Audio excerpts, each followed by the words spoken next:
Locke is being interviewed to see if his disability insurance will keep going, and it's ultimately suspended. It's meant to trick us into thinking that this is for his paralysis when really it's for depression, which might have worked if only every single commercial hadn't advertised that this episode is the one where we find out how he got in the chair. Thanks, ABC. A guy named Peter comes to his door saying Cooper is about to marry his mother. He tracked Locke down from the kidney transplant records and wants to know if he needs to be worried. Locke tells him he doesn't know anything because what possible reason could he have for not wanting his father to ruin any more lives? His next step is to tell Cooper that Peter's onto him and doesn't have any proof yet, and he follows it up by putting him on the honor system that he's going to break the scheme off. Great, when the guy's not preaching about sacrifices the island demanded, he's just an idiot. And this gets Peter killed, though before he finds that out, Locke lies to the cops quite badly about not knowing who he is. Idiot. Even more idiotic is when he confronts his father about it, Locke turns his back on Cooper long enough to get pushed out the window of the 8th floor apartment, which is what paralyzed him. I have two problems with this. One, this has to rank as one of the more pointless uses of the numbers given how unbelievable it is that he survived when they could have just used the 4th floor. Two, we knew everything we needed to understand this development back in Deus Ex Machina, so what the hell was the point of making us wait 2 more years to see it? At least the scene of Locke seeing what the world is going to look like from now on is pretty moving. As the Get Jack Back team continues to watch Jack frolicking in the meadow, they notice that Danielle has mysteriously disappeared. Once again, it's an obvious patch for Mira Furlan not wanting to spend much more time on the show. They go in at night, and Kate goes to talk to Jack first, and in what is seriously one of the oddest things the show ever did, Jack is playing the show's own music on a piano. Seriously, listen.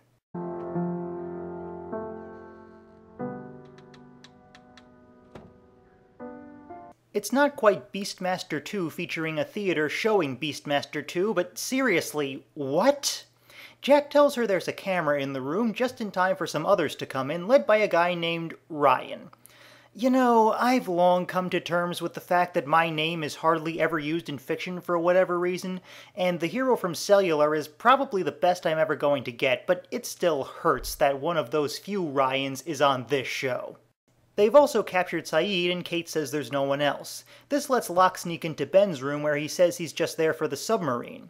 Alec shows up to give Locke a convenient hostage as Tom and Richard tell Ben about the other stuff. Ben also asks Richard to bring the man from Tallahassee. We have a title! Michael Emerson has said that around this point he just started treating the whole show like his own personal sitcom, and here's where we see the first real noticeable case of that. The man from Tallahassee, what is that? Some kind of code? No, John, unfortunately we don't have a code for there's a man in my closet with a gun to my daughter's head. Although we obviously should. Ah, classic. From now on, he'll pretty much become like the Doctor from Voyager. As bad as the scripts can get, Ben will at least have a snappy line or two to help us through it. He goes on to figure out that Locke is planning to destroy the submarine. Why? I'll get to that. Tom lets Jack see Kate alone and tells him the room is bugged, not that this stops Kate from being absolutely shocked that he starts talking about how the people the others kidnapped are safe. Because, you see, Kate is a moron. Jack brings up how he told Kate not to come back for him, and what's the explanation she gives for this? I didn't think you meant it. Yeah, moron. Jack reveals the real reason he's been acting this way is that he made a deal with the others to get him off the island. Kate naturally brings up how you can't trust a thing the others say. You trust these people? They are liars. Why would you believe a word? I trust them because you told me to, Kate. When you asked me to save Sawyer's life. Ah, good. You actually admit you're only doing this because you're throwing a tantrum over Kate being Sawyer's fuck puppet before she was yours. You know, during the week between the last episode and this one, I'd made a few jokes to that effect, and I was flabbergasted that this was actually real. And then he leaves her, handcuffed, completely at the other's mercy. The couple we're supposed to root for, ladies and gentlemen. Locke figures out that Ben is worried because he hasn't regained the use of his legs yet when it should have happened as fast as it happened for Locke after the crash. But then Ben hits him right back by figuring out that Locke wants to destroy the submarine because he'll be crippled again if he leaves the island. Okay, so then don't. This is the exact same logical fallacy that we saw in SOS, with a person who is healed by the island not wanting to leave, and so therefore everyone else has to stay with them. Except this time it's worse, because Locke is talking about destroying an actual, tangible way off the island instead of something that might attract attention. You are such an asshole! Alex comes to Saeed to get the C4 and he tells her that her mother is alive, but Ryan stops the conversation right there just to be evil. Ben offers chicken to Locke, saying he ate most of the dark meat, leaving only the white meat for Locke. This is another bit where you can just feel the writer poking you in the gut, shouting, "Do you get it? Do you? Do you?" He also says to imagine that there's a box on the island that can produce anything you want. And oh, the problems that caused, which I'll get to. Why are you so angry, John? Because you're cheating. You and your people. Communicate with the outside world whenever you want to. You come and go as you please. You use electricity and running water and guns. You're a hypocrite. A Pharisee. You don't deserve to be on this island. If you had any idea what this place really was, you wouldn't be putting chicken in your refrigerator. Okay, Locke, I'll bite. You just said you knew what the island was, so what is it? Nothing? That's what I thought. Asshole. Ben tells Locke what Mikhail said earlier about the Swan explosion wiping out their communications, meaning the sub can't come back when Jack leaves on it, but Locke doesn't care because the script says so, is all I can figure.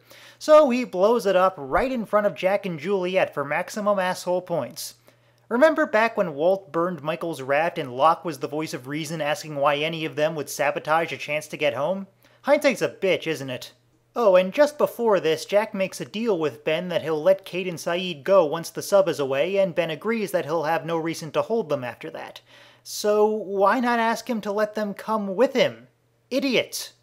Afterwards, Ben acknowledges that he did want Locke to destroy the sub so he wouldn't have to keep any of his promises. We're the good guys, Michael. He then says he wants to show Locke something that came out of that magic box and goes on that the real reason Locke wanted to destroy the sub was that the island is the one place his father can't find him. To which I say again, what the fuck is stopping him from staying when everyone else leaves? Anyway, what came out of the box is Cooper, a pretty darn good cliffhanger. Shame how it turns out in the next episode. Dad? My score for The Man from Tallahassee is 8 out of 10. There's some great forward momentum, we get plenty of great stuff with Michael Emerson, and even if it's pointlessly overdue, it's nice to finally get a part of Locke's backstory that's been teased from the very beginning. What drags it down a bit is Locke acting more like a villain than ever before, and the show still expecting us to root for him just because he had a crap father. Screw that.